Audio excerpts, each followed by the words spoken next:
Péricles Augusto Coelho Rocha, filho de Codó.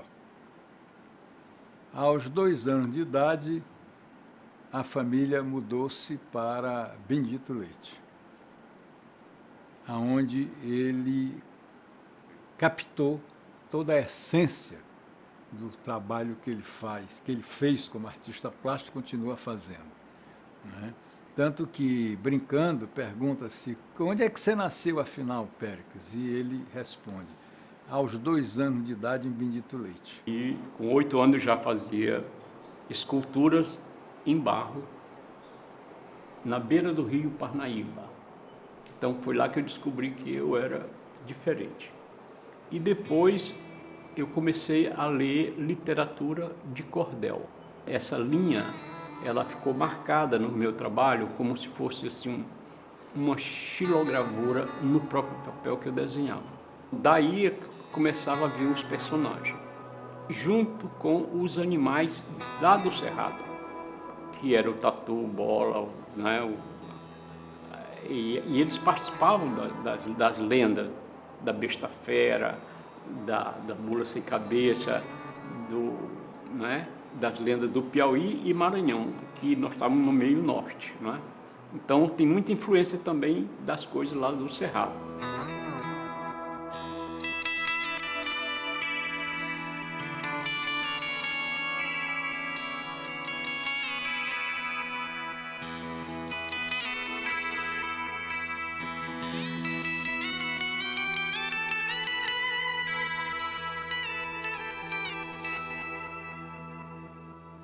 Péricles é um jovem que conta a história da sua área de beira de rio, balsas de beira de rio Parnaíba, né, com as lendas contada pelas lavadeiras de beira do rio a ele, né. Este lendário ele levou para seus quadros, né, são principalmente uma mescla do religioso e do profano. Ele usa muito religioso, imagens de santos, etc., como imagem de anjos com cabeça de pássaro, cabeça de animal e coisas extremamente curiosas, como eu tenho um trabalho dele, o primeiro trabalho que eu adquiri de Péricles foi um cavalo com rosto de jacaré querendo subir numa árvore, para a qual a anatomia dele de casco não estava preparada para fazer. Isso aí ele chamou de a besta fera de Igarapé Grande, que é onde ele captou também, em Igarapé Grande, onde o pai dele trabalhou, né, como agrônomo, as peculiaridades lendárias daquela região do Mearim, né? Então, ele mescla tudo isso, todo esse onírico, toda essa fantasia, todo esse fantasioso nos seus quadros.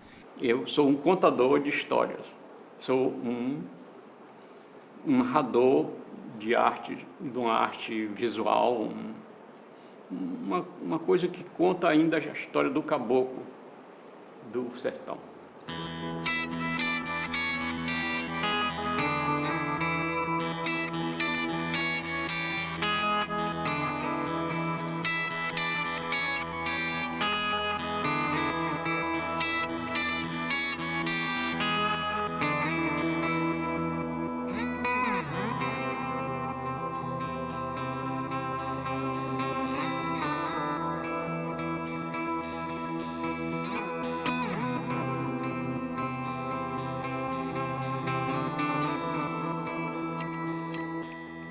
O clássico lhe mostra todos os padrões e as medidas que o Leonardo da Vinci ensinou para todo mundo, não é?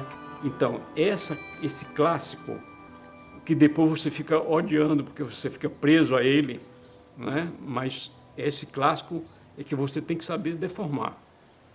Então, quando você sabe do clássico, para você voltar a ser criança, isso é que é difícil. Se você pintar igual uma criança, aí que você consegue a ser um grande artista. O artista, ele busca essa pureza? Mas depois de tanta informação, ele torna voltar ao princípio, como era o que ele fazia antigamente. Né? Ele volta a fazer, né? Como eu voltei para Alcântara, eu vi que o pessoal trabalhava com a tinta natural. Então, isso aí, não adianta pegar uma tinta Rembrandt e depois, né, que a outra dá outro sentido, outra cor diferente, que eles agora estão olhando isso com outros olhos. Em Verona, eu vi o pó-xadrez nosso trabalhar nas escolas de arte, né, o pó-xadrez, né, que nós trabalhamos com, que é o ferrugem, né, que é o amarelo, o toá. O toá é o barro de serra, de pé de serra. E em São Luís tinha muito, Tabatinga, tem Tabatinga azul, lilás, verde, um branco maravilhoso, que aqui também nas barreiras de Alcântara também tem. Então, isso aí é que nos dá toda a matéria para você pensar no seu trabalho. E você faz uma coisa totalmente diferente, mas tem que ter a alma do artista, o traço dele.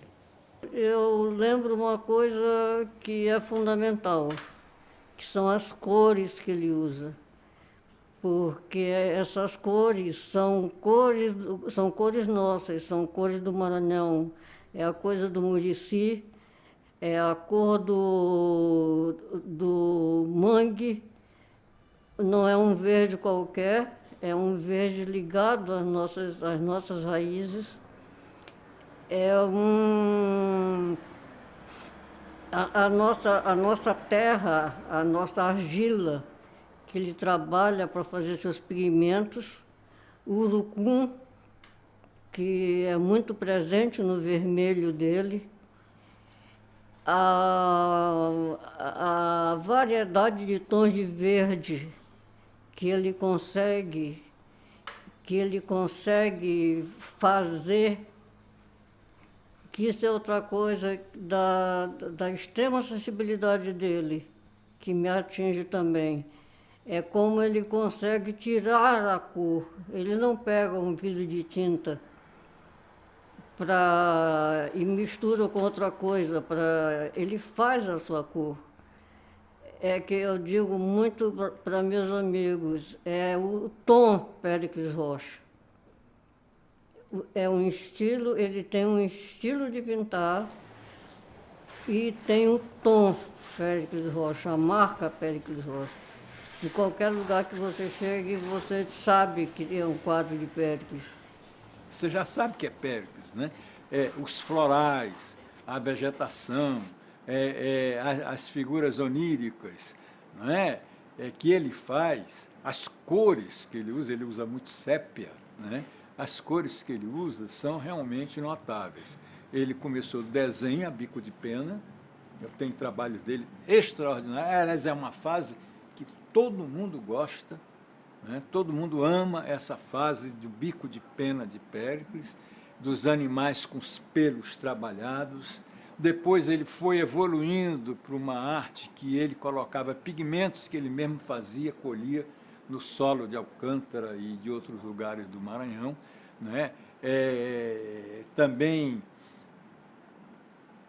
como ele viveu muito em Alcântara e acompanhou muito aqueles barqueiros de Alcântara, ele aprendeu como eles tingiam as velas dos seus barcos, né? Com sumos de cipós, enfim, de muitos vegetais, para dar aquele colorido que ninguém tem, só Péricles que tem. Então eu vou trabalhando esses espaços para deixar as figuras aparecer.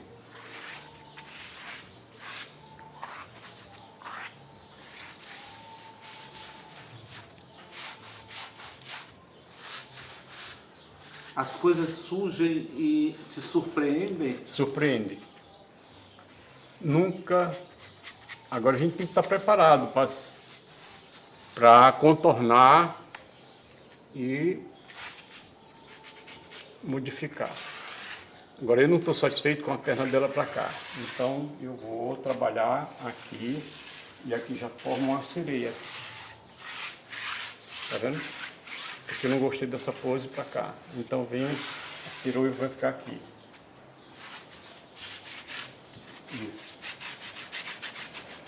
Isso é imprevisto. Mas qualquer coisa dá, não é? Dá o estalo, né? E não tem esse negócio de inspiração. Isso tem trabalho. Você vai trabalhar, então você vai pegar a inspiração. Agora tem uns que você é mais feliz do que outros quadros. Mas eles são tudo filho, nascem tudo, né? Tem uma característica própria. E esse estalo pode acontecer a qualquer hora, até de madrugada, né? Tá, e você sai de lá e vai para a tela, vai trabalhar. Isso é que é o estalo que você falou, que eles chamam de inspiração, mas eu acho que sem o trabalho não tem a inspiração. Agora, nunca teve um momento de estiagem? De estiagem. Pois é, tem sim os momentos de estiagem. Esse momento é você para pensar. Você tem que calar e só ouvir. Isso aí é que é a hora do recolhimento, não se importando com o modismo para o que está acontecendo no mundo. Ele tem o interior dele muito íntimo e aí ele vai para a tela e faz coisas que ele nunca imaginou fazer. E você entra como se fosse em transe.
No final da década de 70, eu aportei aqui.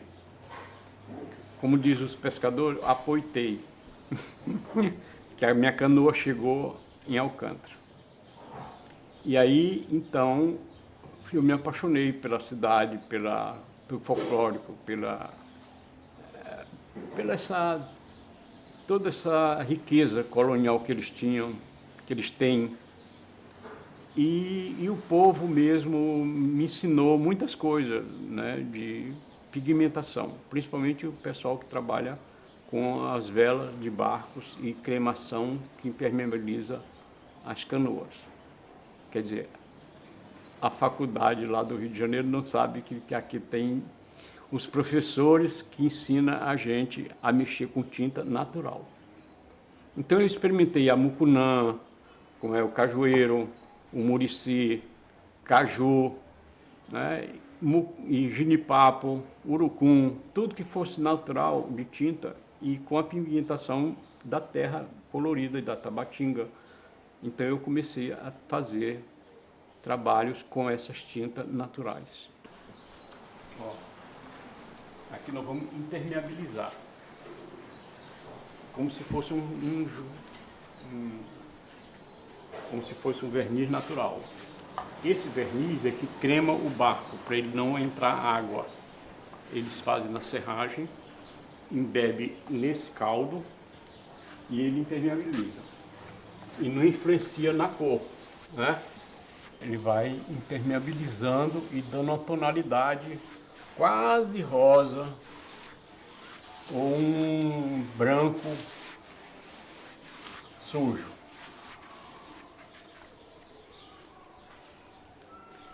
Não é interessante? Olha aqui, ó. Olha lá como fica.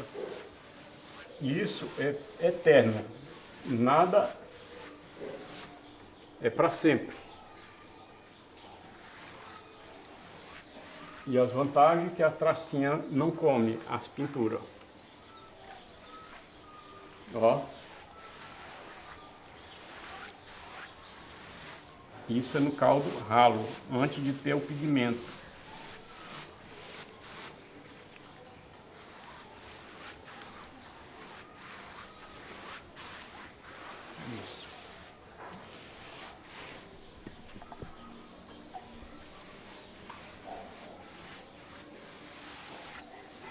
Eu tenho que acompanhar o desenho do quadro.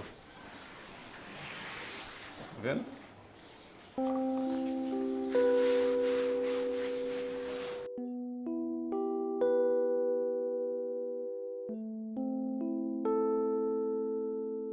Alcântara é como se fosse Itaipagogã, né? É muito importante para mim. É onde eu tenho minha passagra, onde eu tenho o meu paraíso.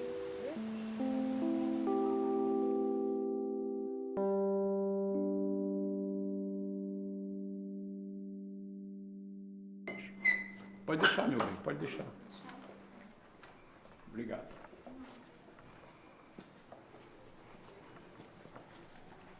Vamos subir?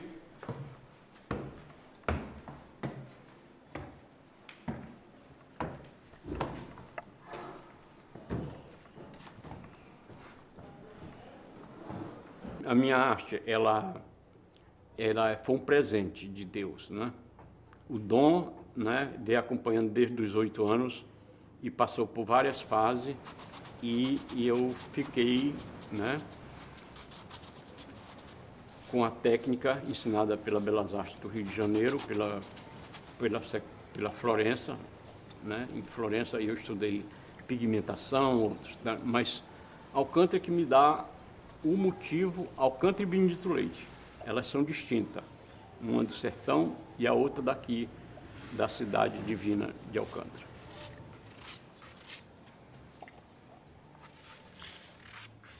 Olha o cordel aqui aparecendo de novo, tá vendo? Os traços. O nortista, ele dá o toque dele final de escama de peixe.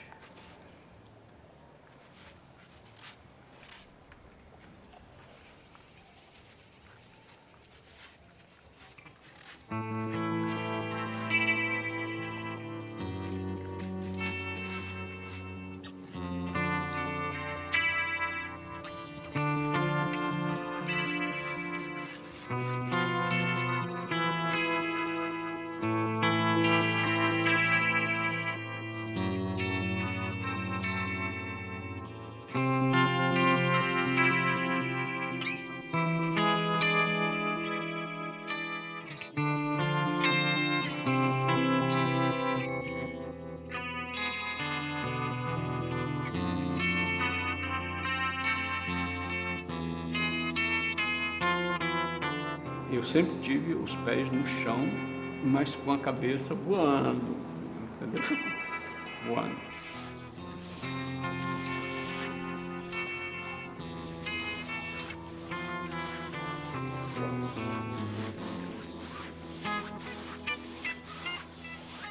Péricles, ele preenche todos os espaços do quadro, o espaço pictórico é todo preenchido, não fica nada vazio. Ele coloca flores, coloca vegetais, coloca figurativos, hoje ele coloca cores, né? Eu ainda não vi Péricles pessoalmente pintando, mas quem já o viu e me conta que ele é como se tivesse uma entidade tivesse entrado nele e ele pinta aquela coisa com uma rapidez incrível, né? E depois, quando ele acaba aquele quadro, ele nem sabe direito o que foi que ele fez, mas está lá, né? A realização dele. Então, Péricles, ele vive intensamente a obra dele. Ele vive intensamente a pintura. E ele trabalha muito. Aí onde está saindo um galho aqui. Aqui vem, trabalha. As imagens vão surgindo? Vão surgindo aos poucos, conforme eu vou encontrando brechas. Não há uma concepção do quadro? Esse negócio de vai ser isso aqui não dá certo. O planejamento vai acabando na hora que você vai trabalhando.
Eu acho que esse Péricles brincalhão, esse Péricles expansivo, esconde uma figura humana muito especial, muito sentimental, e que poucas pessoas têm acesso a essa figura, a não ser através da arte, que ele não mostra, na realidade, o sentimento dele. E é esse sentimento que ele me passa pela arte, que ele me passa como pessoa também, quando a gente conversa a sério. É raro, mas acontece. Que ele me passa e que isso me atinge muito fortemente com a arte dele. Eu me sinto inútil se não tiver uma tela branca me esperando. Então eu trabalho muito, não me preocupo, começo a vir depois. As coisas comercial vem mais tarde, mas o bom é estar trabalhando. Eu quase sou um operário da arte.